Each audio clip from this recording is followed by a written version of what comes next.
Welcome, everybody, to Pants on Fire, exposing ruling class lies. And in today's episode, we're talking about the latest immigration issue at the U.S.-Mexico border. And this is the state of Texas installing a floating border wall or barrier in the Rio Grande River. And today we're joined by Alvaro to discuss the issue. So welcome, Alvaro. Glad to be here, Kyle.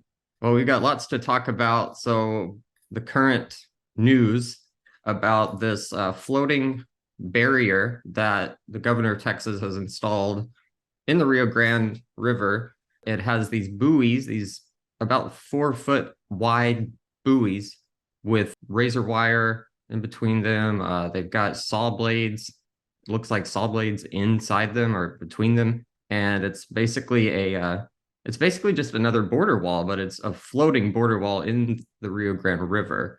And so let's start with why is this being installed, and what is the governor of Texas thinking about when he is installing something like this at an international border? Thank you, Kyle. Yes, let me start with talk a little bit about myself. I grew up in the area where a lot of this floating buoys have been installed by the governor of Texas. So I've seen them personally, and I grew up in northern Mexico and on the border area. So I'm very familiar with this issue of the migrant flows through this area. Let me first off start by stating that the installation of this buoys, this a floating barrier with barbed wire, and this in the Rio Grande River is a hate-filled election ploy by the extremist Republican governor of Texas, Greg Abbott.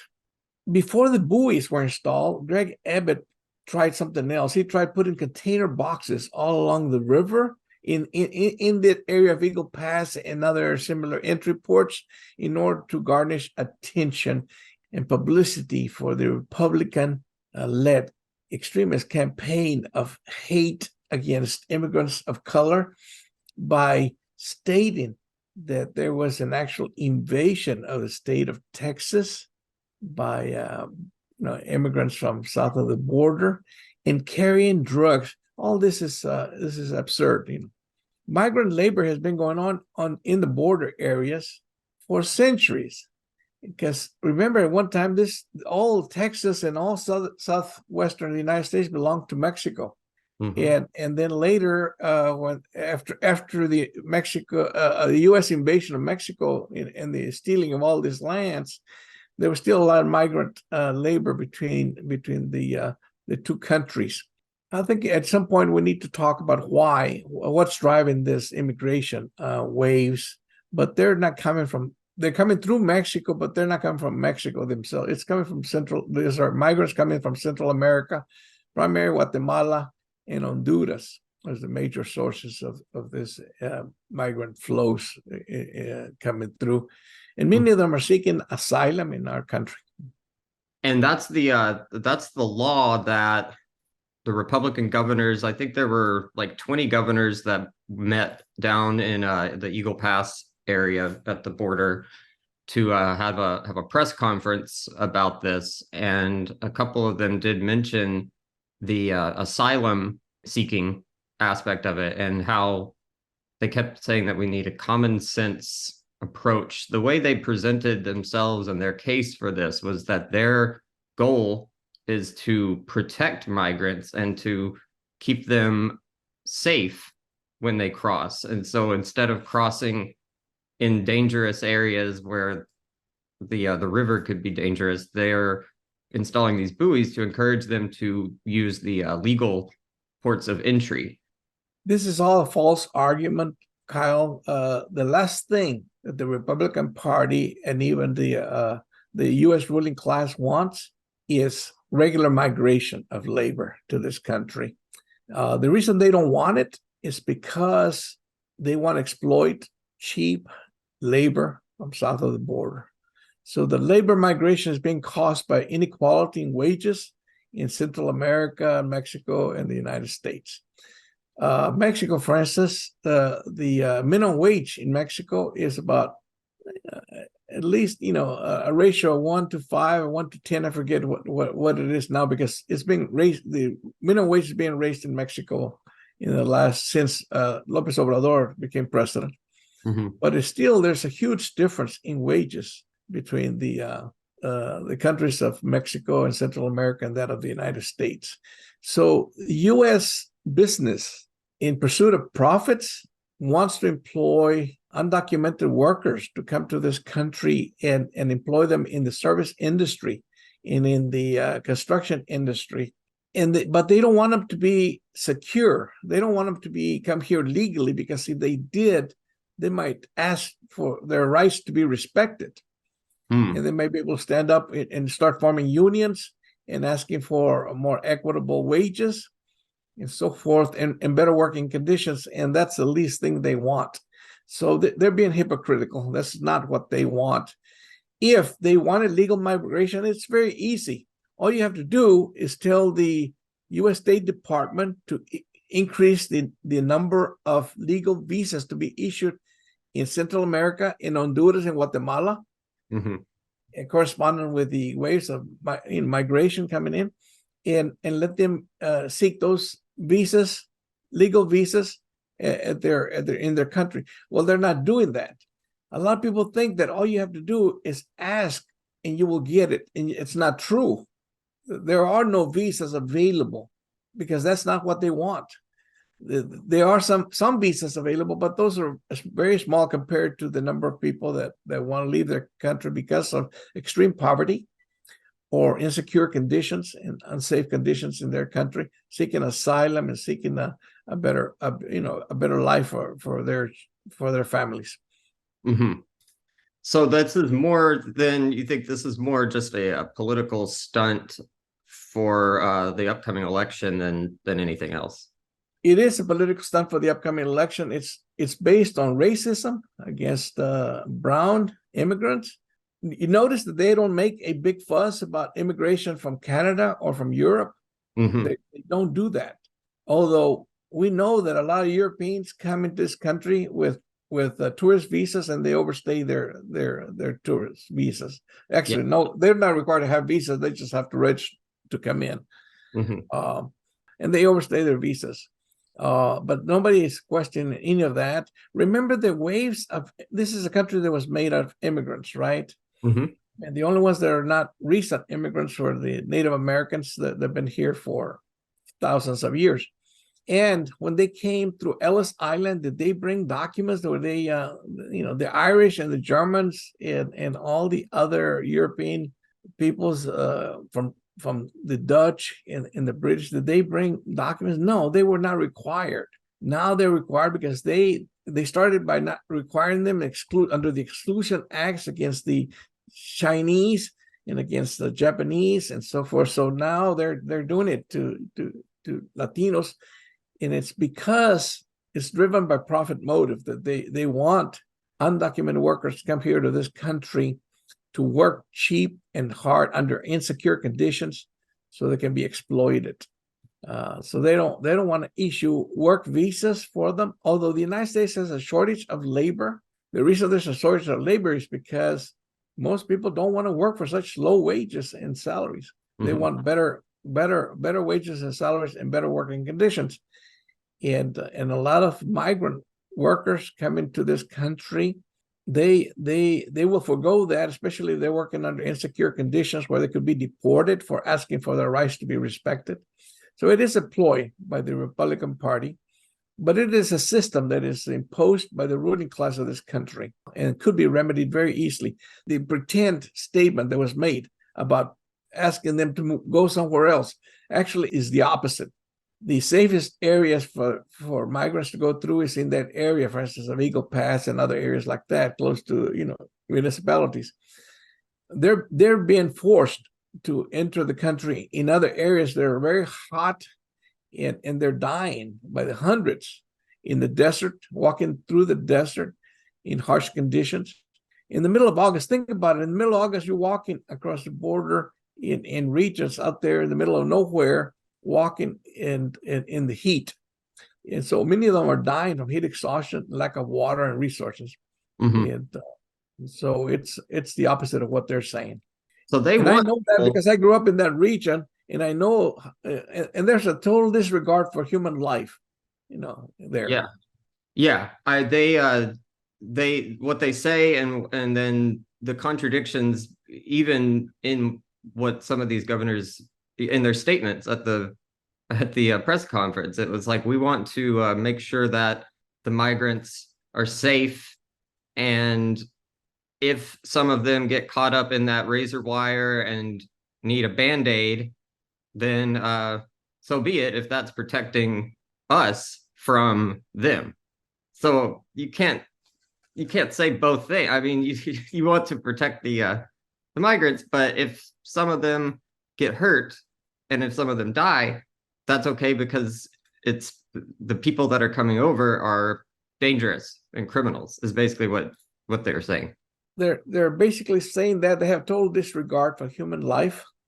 All they want is just the human labor, cheap human labor, to come here and don't make any noise and just go and work in the restaurants.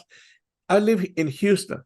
You go to any restaurant in Houston, and you can do that across the whole country. You go into the restaurants or hotels and see who's doing all the work. And Mm-hmm. you can go to a Chinese restaurant in Houston, put your head through the door into the kitchen, and what do you hear? Spanish. Mm-hmm. It doesn't matter whether you go to an Indian restaurant or whatever, it's all Spanish. So that tells you that they're making huge amounts of profits for these businesses. And the construction business, I think you can't even construct anything without. Look what happened in Florida. In Mm-hmm. Florida, the governor of Florida, in the race for president of the United States, they passed a law pretty much outlawing migrant labor, undocumented workers in the state of Florida. Well, workers left. So then all this industry was left without any workers. The work came to a standstill. In the state of Texas, the last figures that I saw some long decades ago was that at least $6 billion worth of work was being, productivity was being caused by labor from south of the border. The whole issue of drugs is a fake issue. Yes, there are drugs coming across the border, but they're also coming from other areas, and they're also being made in the United States. 80% of all the people that have been persecuted for drugs have been U.S. citizens. This drug problem started in this country with the introduction of synthetic drugs. They were highly potent, and they were sold legally by pharmaceutical companies. So a lot of people got addicted to this through prescriptions Mm-hmm. and pharmacy misfeasance, and then they went to harder drugs like fentanyl and others, and they're dying with overdoses because of the potency of these drugs. But that is not a problem of the migrants coming in from Honduras or Guatemala. They didn't do it. And but they're being blamed because the Mexican president was asked what's all this fuss about the border, and the Mexican president answered very well. He basically said, it's election time. Mm. That's all you need to know. It's election time in the United States, and they're willing to traffic on the misery of others in order to get elected, and that's a horrible thing to do. I don't think it accords with American values, human values, and so it's very un-American. We have a Statue of Liberty, right, at Staten Island, and it's inscribed in the Statue of Liberty was a poem, and it says basically, it was Emma Lazarus, right? Mm-hmm. Give me your tired, your poor, your huddled masses yearning to breathe free, the wretched refuse of your teeming shore. Send the homeless tempest tossed to me. That's what it says. But what is the reality? Well, the reality is we have all this extremist right-wing Republicans basically using them as a ploy to scare people. Mm-hmm. They're trying to protect this country from invasion. There's no such invasion. If you think about it, it was the United States that invaded Mexico and took all their lands. Mm-hmm. That was the real invasion. Use of force to take their land. Well, and you hear some of them talk now, the kind of just casually floating the idea of sending troops into Mexico.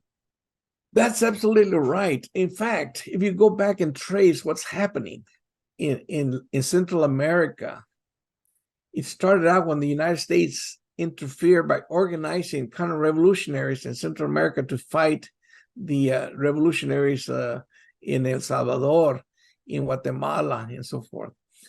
Remember the Contra Wars? Mm-hmm. Well, it was the United States that financed that. And when they ran out of money because the Congress stopped that financing, they resorted to exporting drugs to the United States.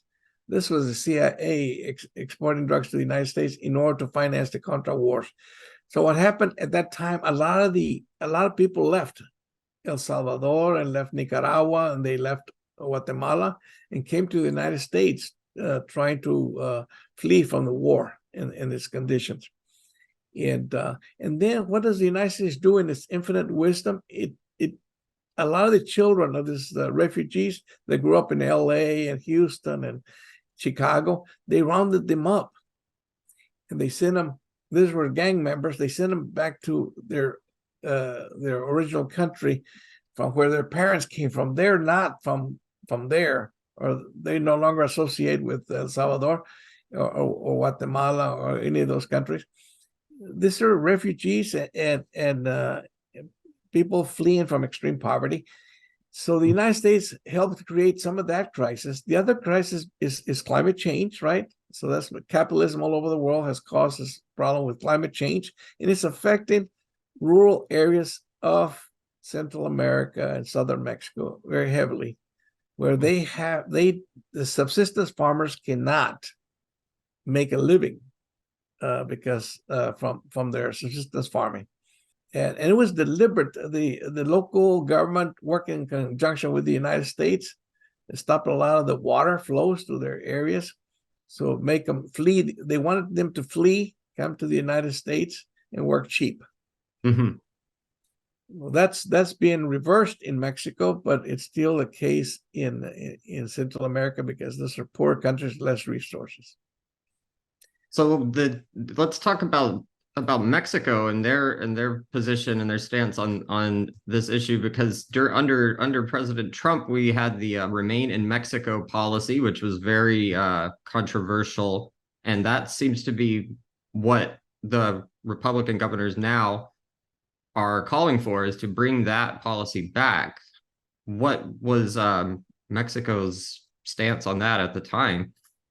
Mexico's stance on it is that the migrants coming through Mexico are not going to Mexico, they're going to the United States.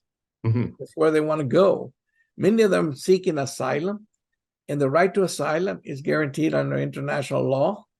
And what the Republicans were trying to do is to say that they should have stayed in Mexico, that there was a safe country. They should have filed for asylum there. They didn't want to file for asylum there because they didn't think that they could make a good living. They can get out of extreme poverty by staying in Mexico. And also they want to reunite with their families, and they're basically, their objective is to come to the United States, make some money, and then go back to their original countries. Mm-hmm. That's what has happened throughout the history of these border areas. And so Mexico's position is that no, they should not stay in Mexico. They should be allowed to seek asylum and stay in the United States until that is handled. The United States is a United States problem.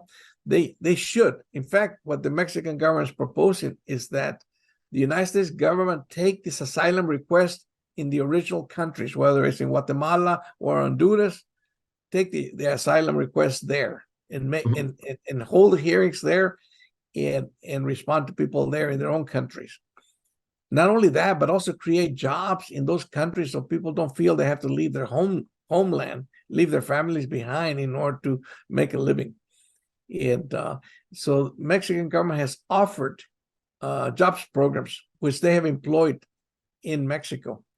In fact, the Mexican government gave millions of dollars to countries in Latin America and in the Caribbean to put into place this kind of jobs creating programs. So you say, well, what would the people do in those countries? Because many of them lack investment, right? In Central America, for instance, they lack a lot of investment and economic development. Well, what they're doing in southern Mexico, which is in similar conditions, is they're planting trees, fruit trees, and other trees, thus addressing the issue of climate change and also at the same time offering them jobs. So they offer them 400,000 jobs in southern Mexico at higher salaries, and these are permanent jobs.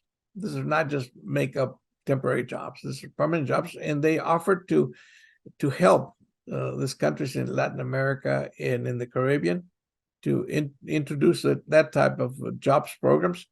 But the Mexico does not have the means, nor do the Central American countries or the Caribbean countries have the means to be able to create them at the scale that's necessary. So they're asking the United States to help out. The United States is the most economically advantaged developed country in the world.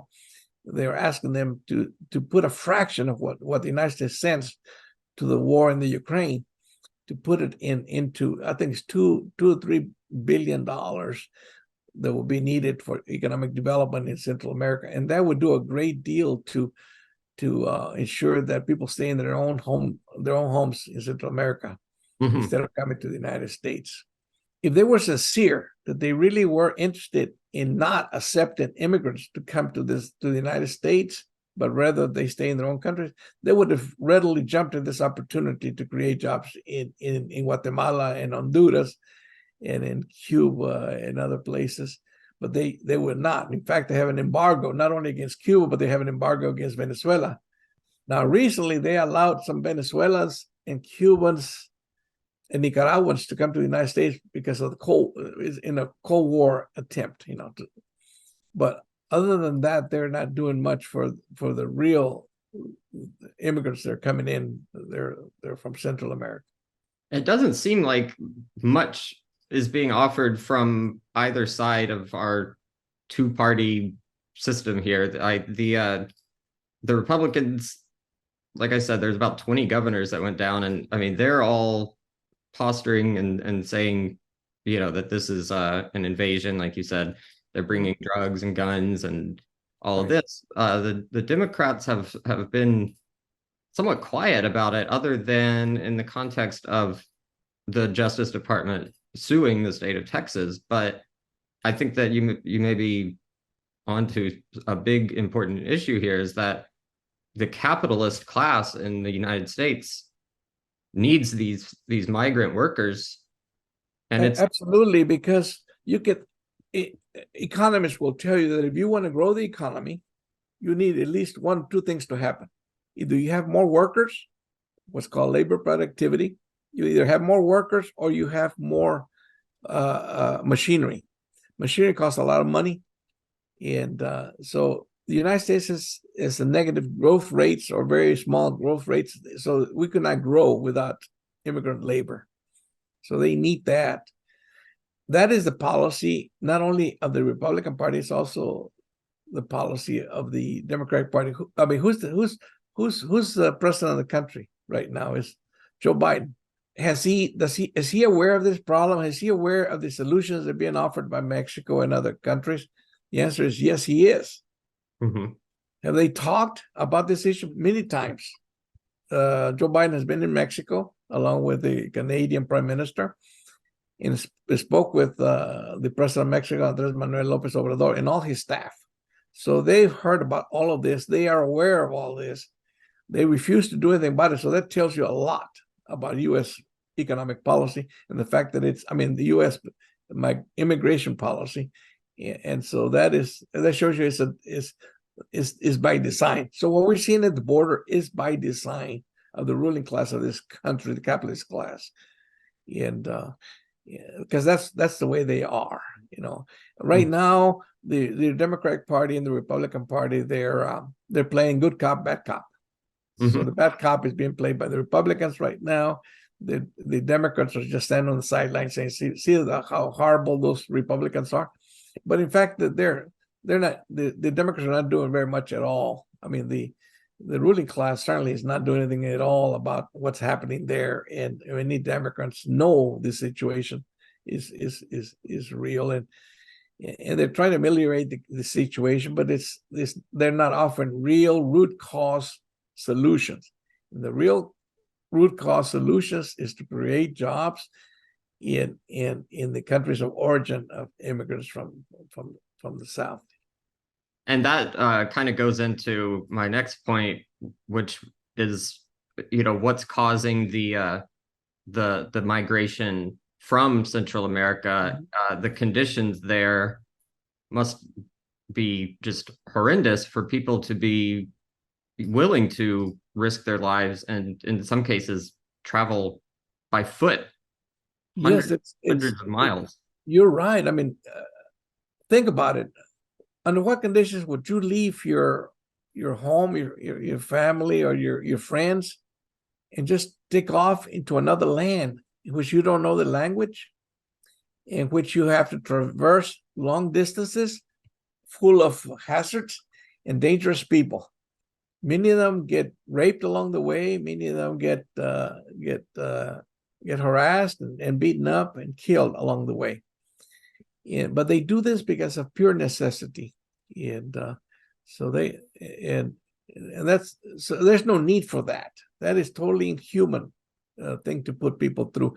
Why the inequality? I think people should ask that question. Why is there such an inequality? You get all kinds of flippant answers from conservatives, basically saying, well, those people don't work hard. If they didn't work hard, how come we're hiring them? Mm-hmm. And how come, if we did not want illegal immigration into this country, how come we don't put employers in jail? How many employers have you heard have been actually put in jail?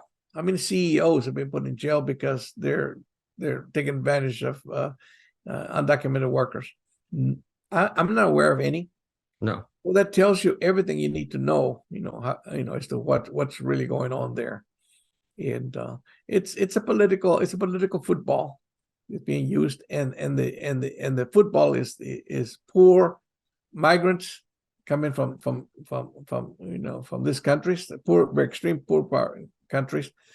What caused a lot of that extreme inequality is also just called U.S. imperialism, which basically says the United States has taken advantage of its position as the economic and military power of the world to maintain systems in place in Latin America and other countries where the right wing can flourish and capitalism can take hold. They do not want revolutionary change in those countries. They don't want to change. They don't want it in Mexico. Why is Mexico being threatened? Because Mexico has a new left popular president, Andrés Manuel López Obrador, who's establishing what's called the fourth transformation of Mexico, attacking the corruption of the ruling class and instituting fundamental social change. The United States does not like that because they think that what if the U.S. people think that they could do it in the United States, in the corruption, the political corruption, in the exploitation? So the United States doesn't want that. So that is so it's U.S. imperialism and its policies. As I explained earlier, the United States deliberately went into Latin America and organized a counter-revolutionary force, not only against the countries of in Guatemala, in El Salvador, in Nicaragua. They also did it in Cuba, and they've done it all over Latin America, all over the world. Regime change in order to keep those countries, the status quo as is. And it's very convenient for the U.S. Economic interest to bring in undocumented workers under insecure conditions to work for low wages. Who shows up at work every day, weekends, and works under those kind of conditions? They do. Mm-hmm. So if the explanation of the conservatives is that the brown workers from Latin America, they don't want to work. They only want to. In fact, I heard from a conservative recently that the reason they're coming is to get benefits. This is false. This is Mhm. another myth. Because as you very well know, an undocumented worker cannot even get a driver's license in Texas, and they cannot get federal aid or any kind of aid from the government because they're not here legally. And so this is all a false argument of myths that have been spread about immigration. I'm glad you mentioned that. I'm glad you mentioned imperialism as the root cause of the poverty and the poor conditions in Central America. And I'm glad you mentioned the issue of because it is a right-wing talking point that the people that are crossing illegally are coming to get benefits from the government. And they'll accuse the other side, they'll accuse the Democrats of wanting to pass laws that make it easier for migrants to get those benefits. But it sounds like neither side really wants any sort of legal immigration because that would be more expensive for the capitalist class. That's correct. Neither side actually wants comprehensive immigration reform. And even the limited reform that they're talking about, they can get it past the Republican members of Congress. Mm-hmm. And not that they're actually going to do it. I mean, look at the comprehensive immigration reform that was presented by Biden in 2020 when he first came in. It sounds very good. It's very good reform. It doesn't get to the root cause of the problem. It doesn't address the imperialism. It doesn't address the issuing of visas or work programs in Latin America. It doesn't address any of those things, but it does call for more humane treatment. And even that has not been able to get through. So what is the excuse for the Biden administration? The Republicans don't want to pass that immigration reform. Mm-hmm. So what else are they doing about it? Absolutely nothing. Yeah. It's unfortunate that this is how things kind of always work out in the so-called democracy, the democratic system here in the United States, is that it does always seem to come down to one side blocks the other side or accuses the other side of blocking any type of passage of any kind of laws. There's actually no democracy. Well, we have a dictatorship of the capitalist class in this country. When was the last time you participated in a debate or were asked about your opinions concerning immigration policy of this country? You know, none of us were ever asked. How many debates have you seen in the country where they actually debate this issue in terms of the current immigration laws? There's been no debates. There was, did you get to debate whether or not the United States should send billions of dollars in weapons to the Ukraine? We didn't get any debate about that. So all the major policy issues are not debated in this country. They're made by a tiny group of people in their own selfish interest. And they create a facade of democracy. So you go and vote. You don't get to vote on the substantive issues. Even your voting rights have been limited, as we know from voter suppression laws in Texas and other states.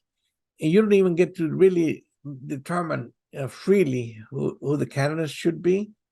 It's all be determined by somebody else. But we get a little bit off track here. It's but that is, we don't have a democracy in this country.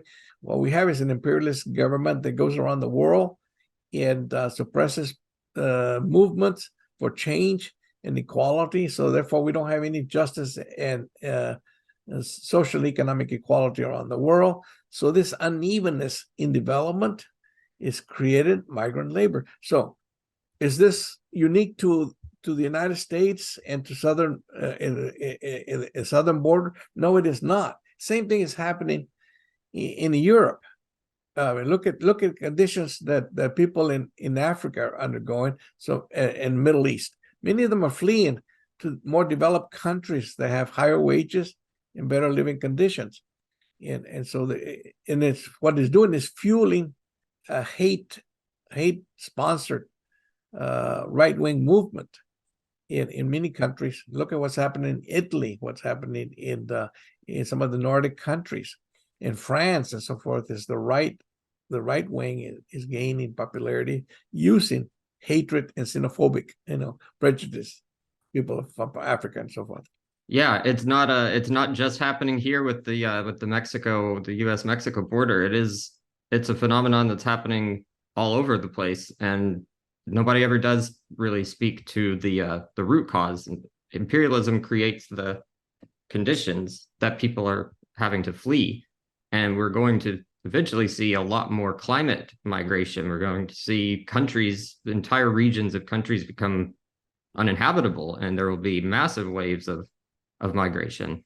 Yes, those countries, like I said, not only suffer from unequal conditions and divisions of labor around the world between the developed and developing countries, and military. And look what's happening in Africa. They're having revolts by former semi-colonial countries. They're revolting against French rule.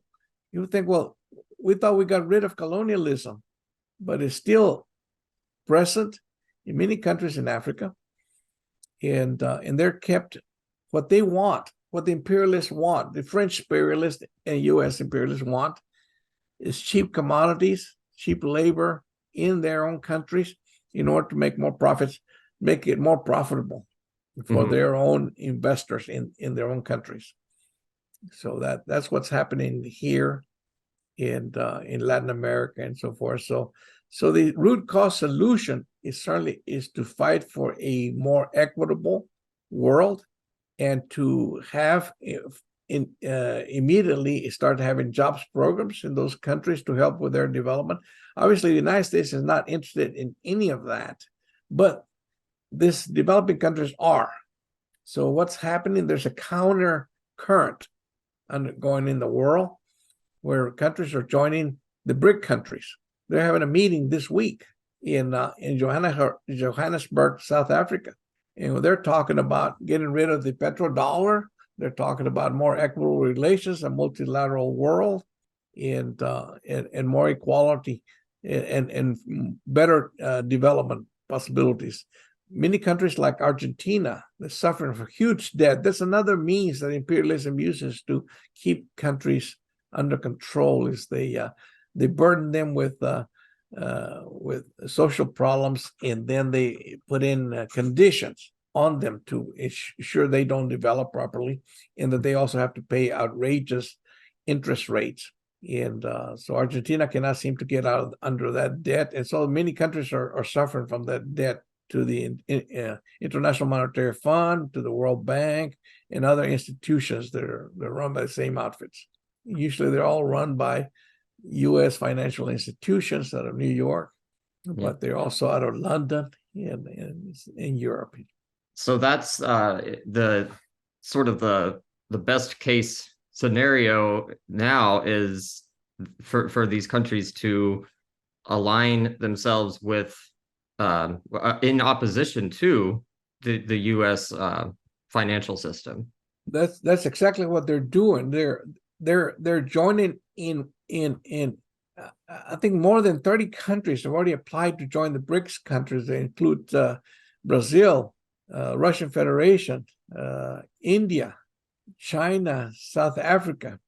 And they want to join them and get low interest rates and use their own money instead of the petrodollar, which is controlled by the United States. And they're also joining the Belt and Road Initiative from China, where they're taking huge amounts of investment in infrastructure. The only way to get a country out of poverty is to have a tremendous amount of infrastructure. You need roads, you need bridges, you need trains, so you can improve commerce, internal commerce, and exports. You need ports, but you need it under loans and conditions that are not that will not prevent the economic development of those countries. And so that's why they're joining the BRI. They're joining the BRICS countries, and they're looking for regional integration. So the Mexican president has called for an integration of all the Latin American countries in the Caribbean, so they can then come up with their own funds, economic development funds. It's one of the attractions also of the BRICS countries. The reason that a lot of countries are joining is because then they will be able to take out loans through the new development bank of the BRICS countries. And so a lot of countries are suffering. And you say, well, how come Guatemala doesn't provide more for their workers, or why doesn't Honduras do the same thing? They don't have any money. Their countries don't have any money. And even when they institute governments to try and improve the equality in those countries and economic development, they get overthrown. That happened in Honduras. Mm-hmm. It's happening in many countries in Latin America. You know, they used to have gunboat diplomacy. Now they use different methods. They don't such overt methods. They use velvet revolutions. They use all kinds of coups, internal coups, like they did in Peru. They did it in Bolivia. So this patterns continue. It doesn't matter whether it's a Republican president or Democratic president, Democratic Party president. The same policies continue.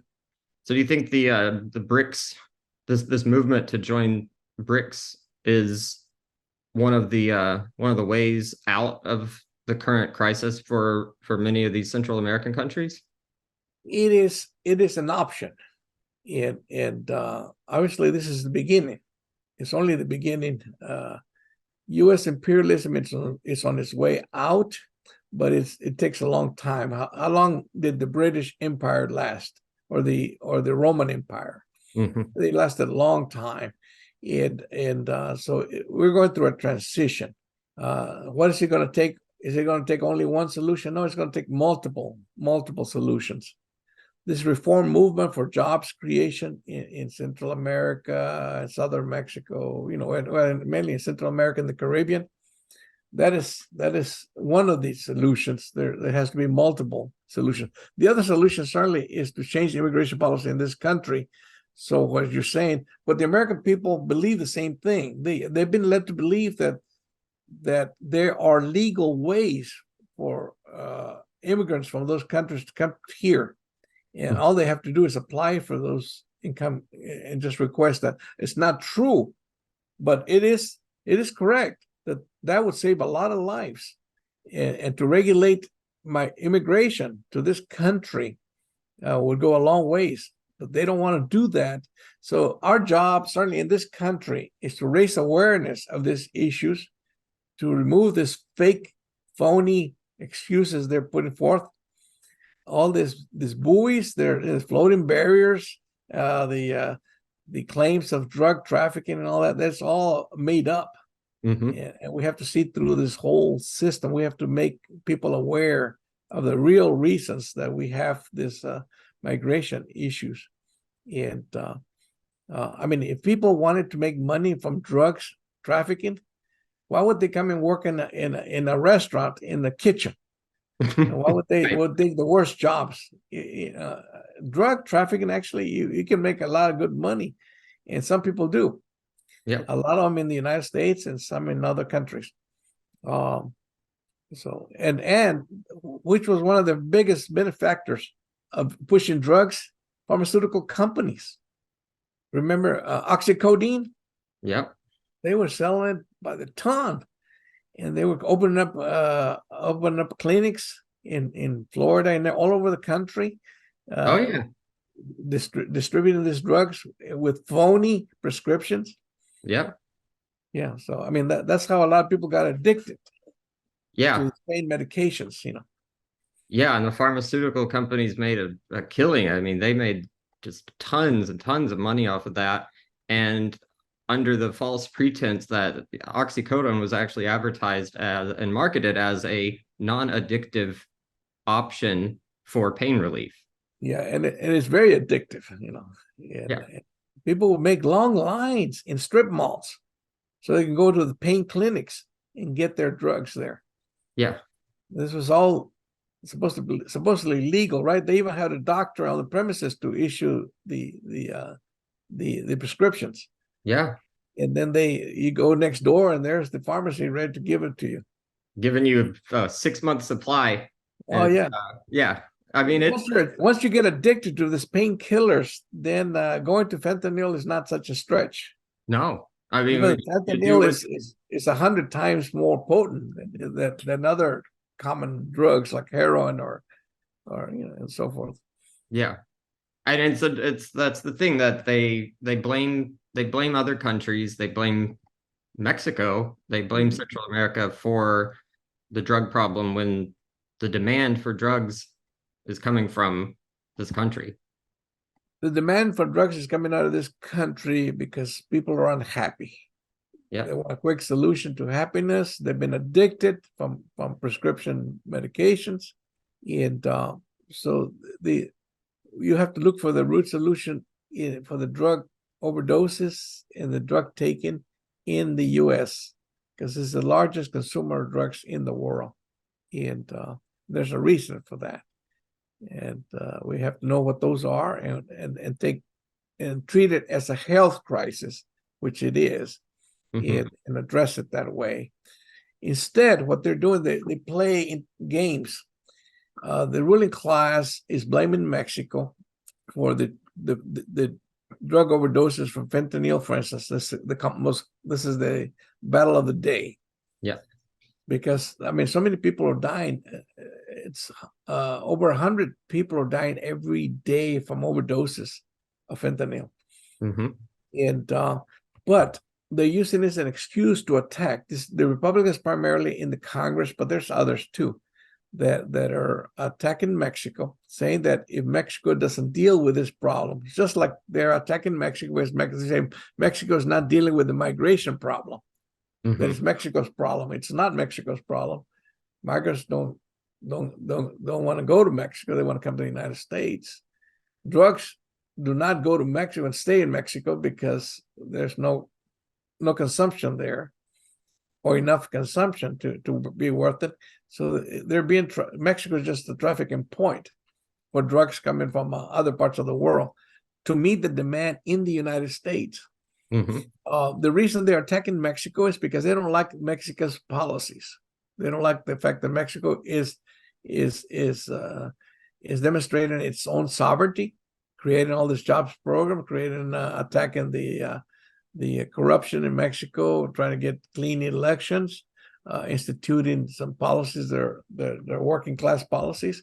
So they don't like that, and they're using the pretext of the drug trafficking to threaten Mexico. They Yeah. don't like the fact that Mexico decided to renationalize its petroleum industry or nationalize its lithium and so forth. They don't like those policies. They want neoliberalist policies of supposedly laissez-faire capitalism, but they're not. It's capitalism is imperialism. In capitalism, they're a combination of private industry working with the state in order to create higher profits. Hmm. So that's why they're threatening Mexico. What did Trump do? So here's Trump. He threatened Mexico to basically destroy the Mexican economy if Mexico did not do something about the migrant traffic through Mexico. Mexico had to institute a major convene the Supreme Court, convene the Congress, convene the trade unions, and every institution in Mexico to see how they want to deal with this threat from the Trump administration. So they were coerced into agreeing to some of this under pressure, agreeing to some of these things. But they no longer accept that. They never have accepted that. They did it only under pressure from the United States, and the United States still exerting a lot of pressure on Mexico to take the blame Yep. for the drug trafficking, to employ its forces to stop the drug trade. And Mexico says, well, we're getting a lot of people killed in Mexico, and the drugs, I mean, the guns are coming from the United States. So what is the United States doing to prevent that? Hmm. Very little. Yeah.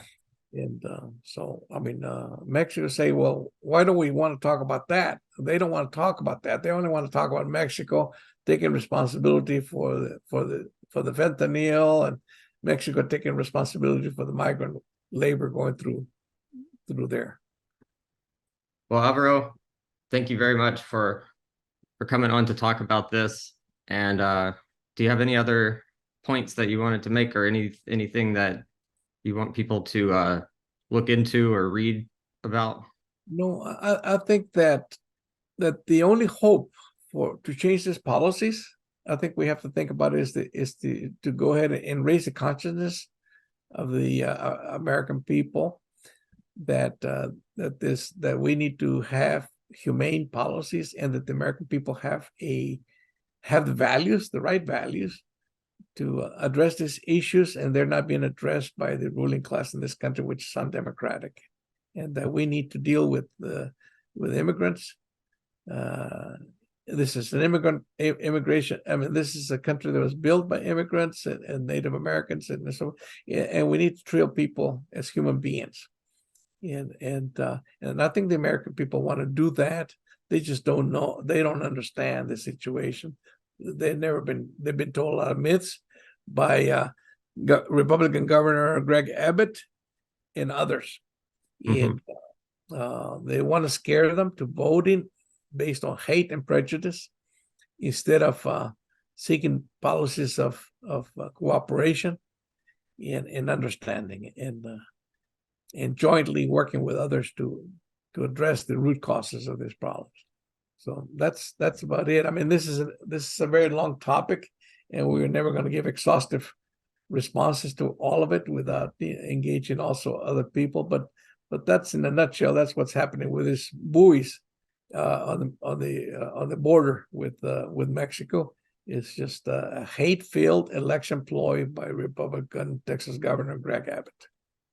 All right. Well, thank you so much, and we'll keep watching this situation as it unfolds. Mhm. Sounds like Abbott is already planning on taking it all the way to the Supreme Court if he has to, and if it makes it that far, I think we know what they're going to say.